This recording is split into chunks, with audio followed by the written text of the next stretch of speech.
लक्ष्मी माता की कहानी। हेलो दोस्तों, नमस्कार। कहानी के बढ़ते क्रम में आज हम आपके बीच प्रस्तुत कर रहे हैं लक्ष्मी माता की कहानी। ये कहानी एक ईमानदार व्यक्ति की है और एक सच्ची भक्ति की। ये कहानी बहुचर्चित कहानियों में से एक है। आप इस कहानी को अंत तक पढ़िएगा। एक बार एक शहर में एक बहुत ही गरीब और ईमानदार व्यापारी रहा करता था। उस व्यापारी की एक लड़की थी। वह लड़की रोज पीपल के पेड़ में जाकर जल चढ़ाया करती थी और उस पीपल की खास बात यह थी कि उस पीपल के पेड़ से लक्ष्मी माता प्रकट होती थी और थोड़ी ही देर में वह अपने आप वहां से चली जाया करती थी। एक दिन जब उस व्यापारी की लड़की रोज की तरह पीपल के पेड़ में जल चढ़ाने के लिए आई, तब पीपल के पेड़ से लक्ष्मी माता प्रकट हुई। लक्ष्मी माता ने व्यापारी की लड़की से कहा कि क्या तुम मेरी दोस्त बनोगी? लेकिन उस व्यापारी की लड़की ने कहा कि पहले मैं घर जाकर अपने पिताजी से पूछ लूं, फिर उसके बाद आपको बताऊंगी। जिसके बाद उस व्यापारी की लड़की घर गई। घर पहुंचकर उसने अपने पिताजी से कहा कि आज जब मैं पीपल के पेड़ में जल चढ़ा रही थी, तब लक्ष्मी माता वहां पर प्रकट हुई और उन्होंने मुझसे कहा कि तुम मेरी दोस्त बनोगी। तब उस व्यापारी ने अपनी लड़की से कहा कि स्वयं लक्ष्मी माता तुमको अपना दोस्त बनाने के लिए बोल रही है। इससे बड़ा सौभाग्य और कहाँ प्राप्त हो सकता है। तुम उनको अपना दोस्त बना लो। जिसके बाद अगले ही दिन जब उस व्यापारी की लड़की पीपल के पेड़ में जल चढ़ाने के लिए गए, तभी वहां फिर से लक्ष्मी माता आई और उन्होंने उस व्यापारी की लड़की से एक बार फिर से पूछा कि क्या तुम मेरी दोस्त बनोगी? जिसके बाद उस व्यापारी की लड़की ने कहा कि हाँ माता, मैं आपकी दोस्त बनूंगी। लक्ष्मी माता और उस व्यापारी की लड़की आपस में दोस्त बन गए। थोड़े ही दिनों में लक्ष्मी माता और व्यापारी की लड़की के बीच में गहरी मित्रता हो गई। एक दिन जब व्यापारी की लड़की पीपल पर जल चढ़ाने के लिए गई, तब लक्ष्मी माता ने व्यापारी की लड़की से कहा कि तुम मेरे घर पर भोजन करने के लिए आओ। व्यापारी की लड़की ने घर जाकर अपने पिताजी से पूछा कि लक्ष्मी माता मुझे अपने घर पर बुला रही हैं।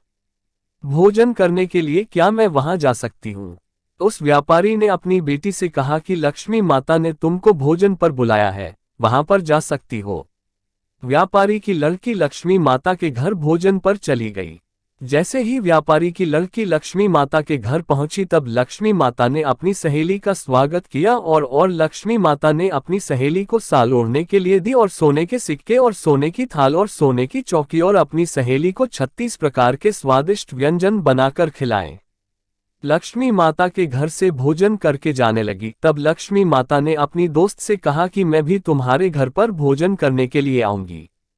उस व्यापारी की लड़की ने कहा कि बिल्कुल आइए। व्यापारी की लड़की अपने घर चली गई। घर पहुंचकर वह एक जगह जाकर शांति से बैठ गई।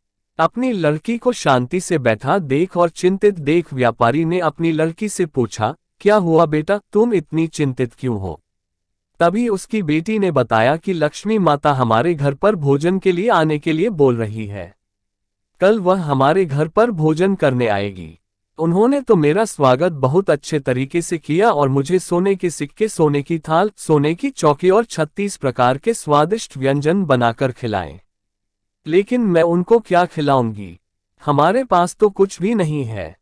तभी व्यापारी ने अपनी लड़की से कहा कि तुम अपने घर को गोबर से अच्छी तरीके से चारों तरफ से लिप लेना और पूरे घर की सही ढंग से सफाई कर लेना और एक दिया जलाकर जो चारों तरफ से जलता हो, उसको लेकर लक्ष्मी माता का नाम लेकर रसोई के पास बैठ जाना। व्यापारी की लड़की ने अपने पिताजी की बात मानते हुए वैसा ही किया जैसा उसके पिताजी ने उससे करने के लिए बोला।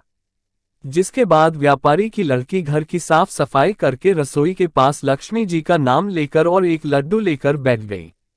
तभी अचानक से एक जगह पर एक रानी स्नान कर रही थी, तो उसका सोने का हार जो बहुत कीमती था, उसको चील वहां से उड़ा कर ले आया। उस चील ने उस हार को उस व्यापारी की लड़की के पास गिरा दिया और उस व्यापारी की लड़की के हाथ से लड्डू को छीन कर ले गया। व्यापारी की लड़की सोने के हार को देखकर बहुत प्रसन्न हो गई और वह तुरंत उस हार को लेकर बाजार गई। बाजार पहुंचकर उसने सुनार को वह सोने का हार दिया और उसके बदले में उस व्यापारी की लड़की ने सुनार से कुछ पैसे लिए, जिससे वह 36 प्रकार के स्वादिष्ट व्यंजन बना सके और सोने के सिक्के, सोने की चौकी, सोने की थाली उस हार के बदले में सुनार से ले ली और यह सब लेकर वह वापस अपने घर आ गई। घर पहुंचकर उसने 36 प्रकार के स्वादिष्ट व्यंजन बनाए। व्यापारी की लड़की ने गणेश जी से कहा कि अब आप लक्ष्मी माता को लेकर आइए। गणेश जी लक्ष्मी माता को लेकर उस व्यापारी के घर में आ गए। व्यापारी की लड़की ने लक्ष्मी माता का स्वागत किया और उनको बैठने के लिए चौकी दी और लक्ष्मी माता से कहा कि दोस्त आप इस चौकी पर बैठ जाइए। लक्ष्मी माता ने अपनी दोस्त से कहा कि मैं आज तक किसी के घर में चौकी में नहीं बैठी हूँ। व्यापारी की लड़की ने कहा कि आज आपको मेरे घर पर चौकी में बैठना पड़ेगा।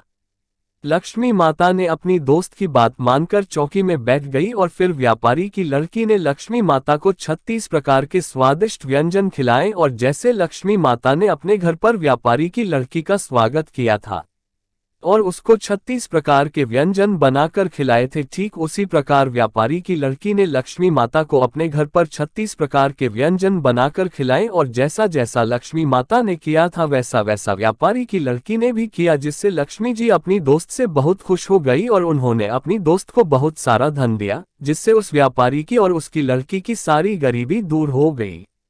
लोगों ने अपना जीवन खुशी खुशी व्यतीत करना शुरू कर दिया। दोस्तों, उम्मीद करते हैं आपको ये कहानी रोचक लगी होगी।